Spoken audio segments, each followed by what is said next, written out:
Hi everyone, please subscribe my YouTube channel. The email from Swiss National Bank popped up while I was sipping my morning coffee.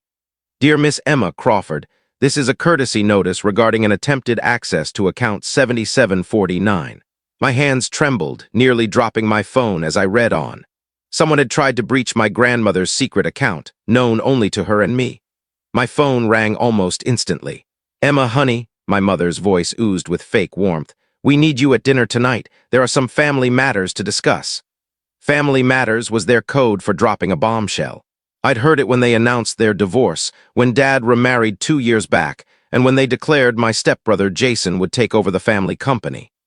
I'll be there, I replied, keeping my tone steady. I knew exactly what this dinner was about. Stepping into my parents' sprawling mansion that evening felt like walking onto the set of a scripted drama. Mom, Dad, his new wife Patricia, and Jason sat in the formal dining room, looking far too smug. Emma, sweetheart, take a seat, Mom said, pointing to the lone, empty chair. At 32, I felt like a kid about to be scolded. We need to discuss your grandmother's estate, she continued. There it was. Grandma Alina had passed 6 months ago, leaving what everyone assumed was a modest fortune. The family knew about her primary accounts, properties, and investments. Substantial, but not the full picture. What they didn't know was that Grandma Alina was far savvier than they realized. What about it? I asked, sipping my water. Dad adjusted his tie, a nervous tic from my childhood. We've made some changes to how the assets will be divided. Given the situation, we think it's best for the inheritance to go to Jason's family. Jason, my 35-year-old stepbrother who'd never worked a day, grinned across the table. His wife Amanda, cradling their newborn, nodded in agreement. After all, Patricia added, they've got a baby now. They need the stability more than a single woman with a solid career. I let their words roll over me. They rambled about family duty, doing what's right, and how I should understand. All I could think of was my last talk with Grandma Alina. They'll try to take it all, she'd warned, her sharp blue eyes undimmed by illness.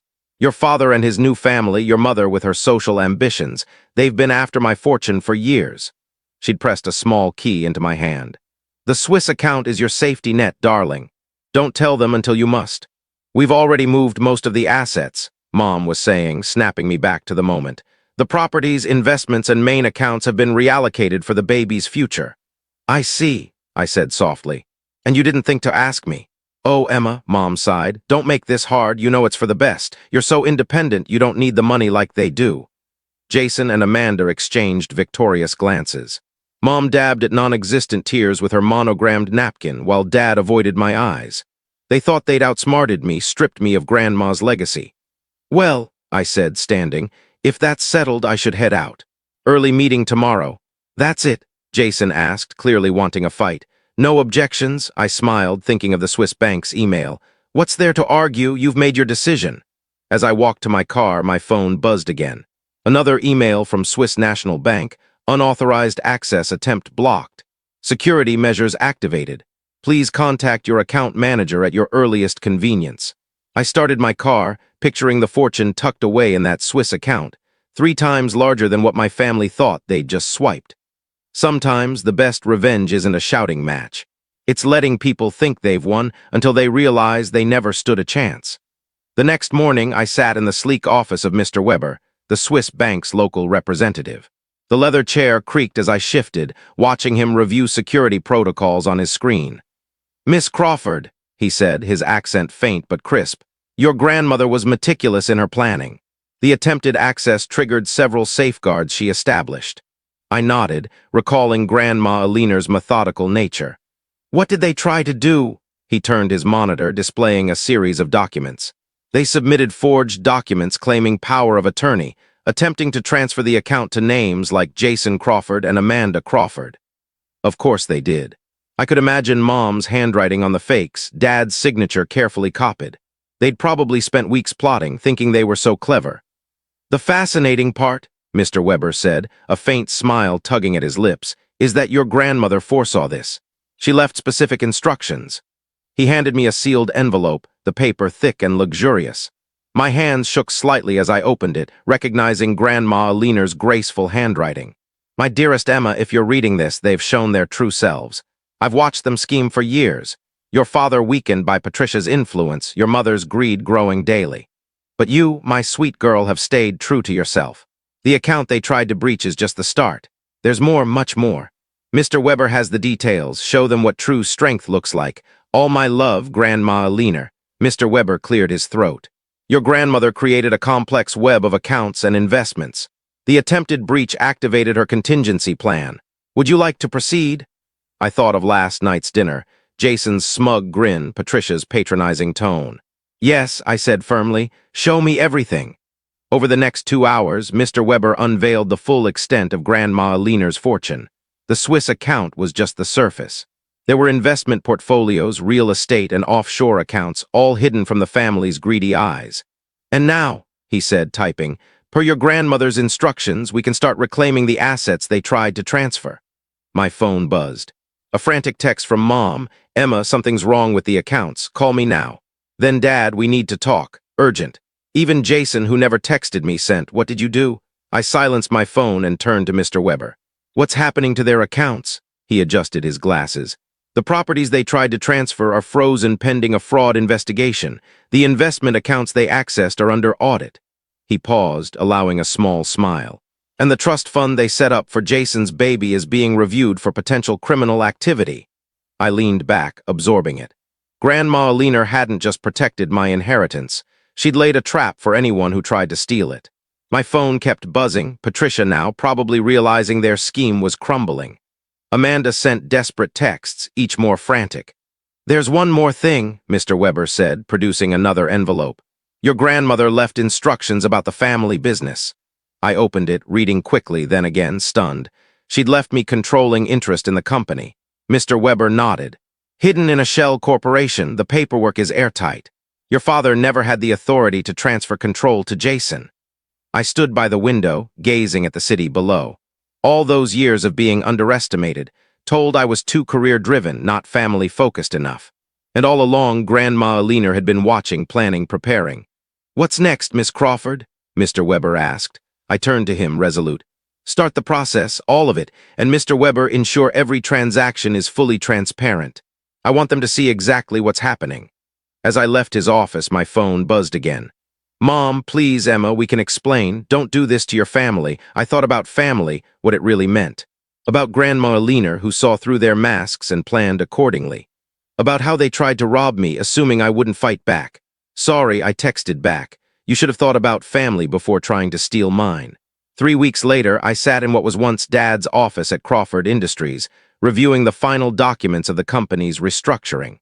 The view from the top floor was unchanged, but everything else was different. My phone lit up with a message from Mr. Weber. "All transfers complete.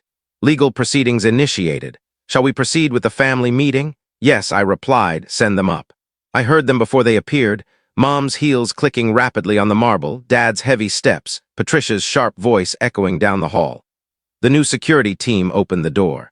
They looked different now, their smugness replaced by raw panic. Jason's designer suit was rumpled, Amanda's flawless makeup couldn't hide her exhaustion, and Patricia's composed facade had shattered. "Emma," Mom began, stepping forward, "you have to stop this nonsense. We're your family." I pointed to the chairs in front of my desk. "Please sit, we have much to discuss." "Discuss?" Patricia snapped. "You've frozen our accounts. The house, the cars, everything's under investigation. Jason can't even use his credit cards." I opened the leather folder on my desk, pulling out several documents. "Actually, you mean my house, my cars, and my company's credit cards. Shall we talk about fraud?" Dad shifted uneasily. "Sweetheart, we can explain. The forged power of attorney," I cut in. "The fake transfer papers. Or maybe the backdated company ownership documents you tried to create for Jason." Amanda clutched her baby tighter. "Think of your nephew, you're stealing his future." "No," I said calmly. "I'm protecting his future from people who think fraud is a family tradition." I laid out the documents, watching their faces as they recognized Grandma Alina's signature, the bank statements, the property deeds, proof of their attempted theft. "Grandmother left everything to me," I explained. "The company, the properties, the investments, all of it. She knew you'd try this. The accounts you thought you accessed, decoys. The real fortune was hidden where you'd never look." "You can't do this," Mom whispered, her voice trembling. "I can, and I am." I paused, pulling out another set of papers. "But I'm giving you a choice." They leaned forward, hope flickering. "Option 1, I move forward with legal charges, fraud, forgery, attempted theft. The prosecutors are very interested. You'll lose everything, including your freedom. Jason paled. Patricia gripped Dad's arm. Option 2, I continued. You sign these, resignation letters, legal agreements, and admissions of what you did. Sign, and I'll provide a modest monthly allowance, enough to live comfortably, not lavishly. You'll have no access to company assets, no control over properties, and no role in business operations. And the baby? Amanda asked softly. I softened slightly. I've set up a trust fund for him, controlled solely by me. He'll have what he needs for education and a good start, but you and Jason won't touch it. They huddled, whispering urgently. I remembered all the family dinners where they'd schemed against me, dismissed my accomplishments, and tried to manipulate Grandma Aliner's legacy. Finally, Dad grabbed a pen. One by one they signed, their hands unsteady but clear. You'll get your first allowance next month, I said, collecting the papers. Security will show you out. Don't contact me directly, everything goes through the lawyers now. As they turned to leave, Mom paused. How long was she planning this? Years, I answered. Grandmother saw who you were long before you showed me. After they left, I stood by the window, watching their cars drive off. My phone buzzed with a message from Mr. Weber. All documents received.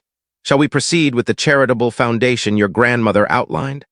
I smiled, thinking of Grandma Aliner's final gift, not just the fortune, but the wisdom to use it wisely. Yes, I replied, let's start. I opened my desk drawer, pulling out her last photo taken at my graduation. She was radiant with pride, her eyes twinkling with the secret she'd kept for years. You were right, Grandma, I whispered. Sometimes the best revenge isn't just winning, it's proving them wrong about who you are. I turned to my computer, ready to build something new, something that would make her proud. Sometimes family isn't about blood or names. It's about who believes in you enough to help you become your best self.